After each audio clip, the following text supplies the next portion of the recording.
Ponekad se dogodi da radnici na benzinskim pumpama natoče pogrešnu vrstu goriva. Zbog neodgovarajućeg postupanja u takvim situacijama često dolazi i do skupih kvarova na vozilima. Srđan Kotarica je, kako tvrdi, rekao radniku na Eko Helenik pumpi u Zrenjaninu da mu natoči Eurodizel, ali... Kad sam se okrenuo, video sam da sipa pogrešno gorivo i primetio sam, odmah sam ga upozorio. Srđan kaže da je radnik pumpe prihvatio odgovornost za to što mu je natočio 10 litara Euro BMB 98 benzina umesto dizela i dobio je obećanje šefa pumpe da će da zovu njihov servis da isprazne rezervar. I rekli su kao već u toku sutrašnjeg dana da će oni to da srede sve. U autocentru Cune, u koji je auto prevezen po preporuci predstavnika benzinske pumpe, kako Srđan kaže, izvukli su crevom gorivo iz rezervoara, ali... Na mojoj konstataciju da su trebali da isprazne ceo rezervoar i da operu ceo sistem, oni su rekli da se ja ne mešam, da će u njihov posao, da oni znaju da su to već više puta radili.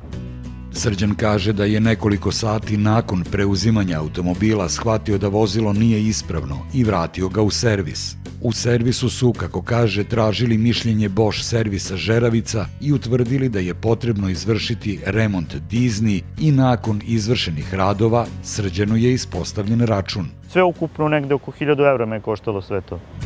Srđan kaže da to nije konačan iznos njegovih troškova, jer je, dok je automobil bio u servisu, morao da pronađe drugi prevoz kojim bi išao na posao u Kikindu, iz Zrenjanina, gde živi. Kako kaže, autobusom nije mogao jer... Jedini autobus koji ide za Kikindu, on polazi u 8 ujutru i stiže otprilike u 9 u Kikindu, do posla ne bi stigao pre pola 10, a ja od 6 sati radim ujutru. Iako su iz kompanije Eko Srbija, koja upravlja Helenik benzinskim pumpama, kako Srđan tvrdi, obećali da će ga obeštetiti zbog greške njihovog radnika, njegovu reklamaciju su na kraju odbili. Pitali smo nadležne u kompaniji Eko Srbija zbog čega Srđanova reklamacija nije prihvaćena. U odgovoru su naveli da je ta kompanija snosila troškove zamene goriva, šlepanja automobila i servisa, ali... Pošto je od momenta istakanja i paljenja automobil bio u upotrebi, nekoliko dana pre nego što se potrošač ponovo javio sa žalbom, korisnički servis nije mogao da reši slučaj pozitivno i o tome je obavestio potrošača. Izveštaj autoservisa Cune, međutim, ne govori u prilog ovoj tvrdnji nadležnih iz Eko Srbije. Iz servisa su, u potvrdi koju nam je Srđan dao, naveli šta je urađeno kako bi se posledice sipanja pogrešnog goriva sanirale, ali... Vozilo ne znamo kako je radilo pre ovog nastalog problema, ali kada smo mi upalili, vozilo nije radilo pravilno. Iz kompanije Eko Srbija su se sa druge strane ogradili od radnji koje su izvršene na Srđanovom automobilu u autoservisu Cune, jer... Eko Srbija ne može preuzeti odgovornost za poslovanje servisa kao zasebnog pravnog lica, bez obzira na predlog ili preporuku. Svaki servis odgovara za svoje poslovanje. Srđan kaže da se osjeća prevarenim od strane predstavnika Helenik benzinske pumpe, jer... Oni su dali predlog u koji servis, u stvari oni su dali i nalog da se pošalje vozilo u taj servis, koji je odradio, kako je odradio vađenje goriva.